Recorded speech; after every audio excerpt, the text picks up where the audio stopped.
आहे 48 ते 50 महिन्यामध्ये म्हणजे वर्ष जात आहे. त्यामुळे मी त्याच्यावर काही आक्षेप घेत नाही. प्रश्न असा राहील की आत्ता पुरवण्या मागण्या आहेत. याच्यामध्ये तुम्ही किती पैसे देणार त्याच्यावर सगळं अवलंबून आहे.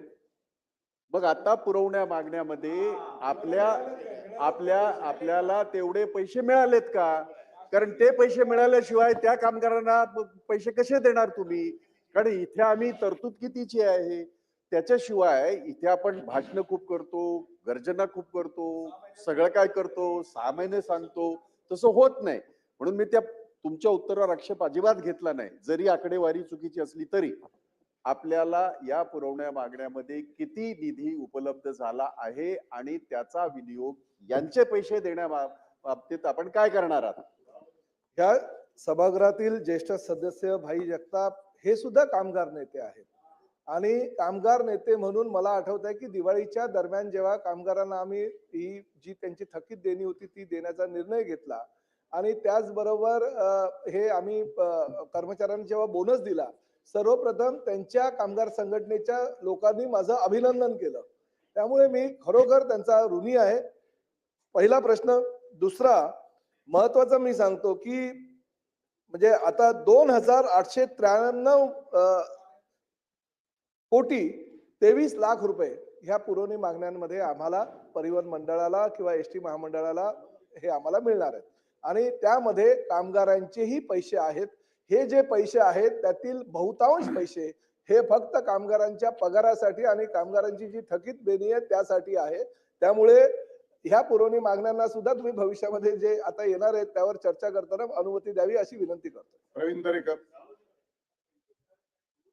सभापती महोदय, एसटीच्या कर्मचाऱ्यांचा आणि सगळ्या व्यवस्थेवर सातत्यानं या सभागृहामध्ये प्रश्न उपस्थित होतात आणि नेहमी एसटीच्या कर्मचाऱ्यांच्या पगारासाठी ससेहोलपट त्यांची नेहमी होत असते.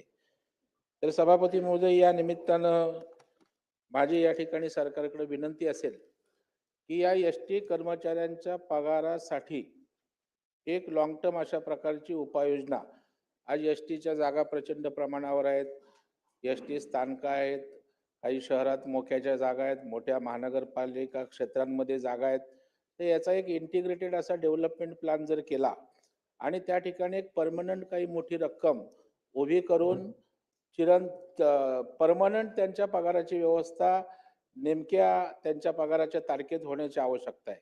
कारण एसटी कर्मचारी सातत्यानं उपोषणाला बसणार, आंदोलनं करणार, तेच विषय, तरतूद नसली की तरतुदीवर आम्ही त्या ठिकाणी बोलणार. तर मला वाटतं या संदर्भात परिवहन मंत्री आपण खूप चांगलं काम करताय. आपण या खात्याची जबाबदारी घेतल्यापासून चांगल्या एसटी पाहिजे, कुठले रूट चांगले पाहिजेत, वेगवेगळ्या डिजिटल व्यवस्था त्या ठिकाणी निर्माण करण्याचा प्रयत्न करताय. आपलं सभागृहाच्या वतीनं मनापासून अभिनंदन करेल. परंतु या टेम्पररी मलमपट्टे आपण प्रत्येक वेळेला लावतोय. दोष कुठल्याच सरकारचा नाही, सरकार कुठलंही असो, परंतु हा विषय कधीतरी एका लॉजिकल एंडला नेण्याची आवश्यकता आहे सभापती महोदय. आणि त्याच्यामुळे परिवहन मंत्री महोदय, आपण एक सर्वकष असा या सर्व गोष्टींचा अभ्यास करून या संदर्भात काही लॉंग टर्म उपाययोजना करून एसटी कर्मचाऱ्यांना कायमचा दिलासा देण्यास संदर्भात शासन काय भूमिका घेणार का?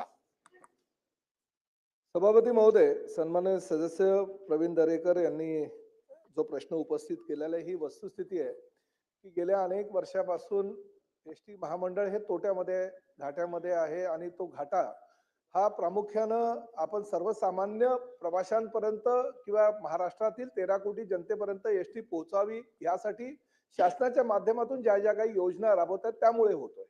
म्हणजे अनेक योजना ज्या आहेत त्या योजनांची मी तुमच्या समोर माहिती देणार नाही कारण सर्वसामान्य सगळ्या लोकप्रतिनिधींना त्याची कल्पना आहे.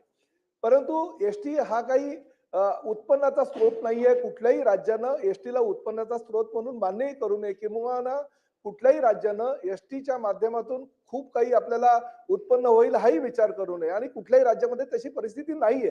राज्यानं सुद्धा हाच विचार केलाय आणि म्हणून महायुतीच्या सरकारच्या कार्यकाळामध्ये आपल्या महिलांना 50% सवलत दिलेली आहे, ज्येष्ठ नागरिकांना आपण 75% वरील पूर्णतः सवलत दिलेली आहे आणि समाधानी आहे. जनता सुद्धा समाधानी आहे की राज्य शासनाच्या माध्यमातून आम्हाला विविध ह्या योजनांचा लाभ मिळतोय. त्यामुळे एसटीचं उत्पन्न हे वाढावं आणि त्यासाठी नवीन बसेस घेण्याचा पर्याय आम्ही उपलब्ध करून दिला. त्यानुसार दर वर्षाला 5,000 याप्रमाणे पंचवार्षिक योजनेमध्ये आम्ही 25,000 बसेस घेतोय. अजून पुढे आम्ही जाऊन तुम्हाला सांगतो की 2047चा भारत, त्या दृष्टिकोनातनं आम्ही आजच्या ज्या बसेस आहे हळूहळू त्या बसेस ईव्ही मध्ये कशा कन्वर्ट होईल आणि 2047 साली आमच्याकडे एकही ही डिझेलची बस राहणार नाही ह्याची दक्षता घेऊन ती योजना सुद्धा आम्ही कार्यान्वित करतोय, जेणेकरून आमच्या ज्या जुन्या बसेस आहेत त्या ईव्ही बसेस मध्ये आम्ही कन्वर्ट करायचा प्रयत्न करतो. तशी अतिशय चांगली योजना आम्ही आखतोय.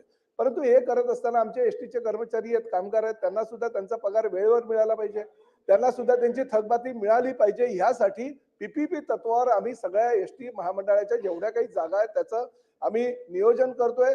तब्बल 72 पॅकेज म्हणजे जवळजवळ 216 एसटी डेपो आम्ही ह्या पुढल्या 2 महिन्यामध्ये डेव्हलपमेंटला काढलेले आहेत. त्याचं ऑलरेडी आम्ही निविदा प्रक्रिया चालू केलेली आहे. एक चांगला डेपो डेव्हलप करत असताना ग्रामीण भागातले 2 डेपो सुद्धा त्या डेव्हलपरनं डेव्हलप करून द्यावी ही आमची प्रामाणिक इच्छा आहे. त्यामुळे तशा प्रकारच्या 3 डेपोचं आम्ही डिझाईन निर्माण केलेलं आहे आणि चांगले चांगले आर्किटेक्ट त्याच्यासाठी आम्ही बसवलेले आहे. त्यातनं जे उत्पन्न मिळेल त्या उत्पन्नाचा स्रोत हा भविष्यातील आम्हाला एसटी कामगारांच्या देणी देण्यासाठी आणि त्याचबरोबर आताची जी देणी बाकी आहे ती देण्यासाठी त्याचा उपयोग करण्यात येईल. त्यातनं उत्पन्न काही मिळेल हा विचार नाही आम्ही करत, परंतु आमच्या कामगारांची मात्र पूर्ण देणी देण्यात कशी येतील यासाठी आम्ही हे पीपीपी तत्वावरचं मॉडेल करतोय. आणि भविष्यामध्ये मी तुम्हाला अभिमानानं सांगेल की पुढल्या 2029 पर्यंत राज्यातला जास्तीत जास्त बस डेपो हा बस पोर्ट झाल्याशिवाय राहणार नाही. अनिल परब. सभापती महोदय,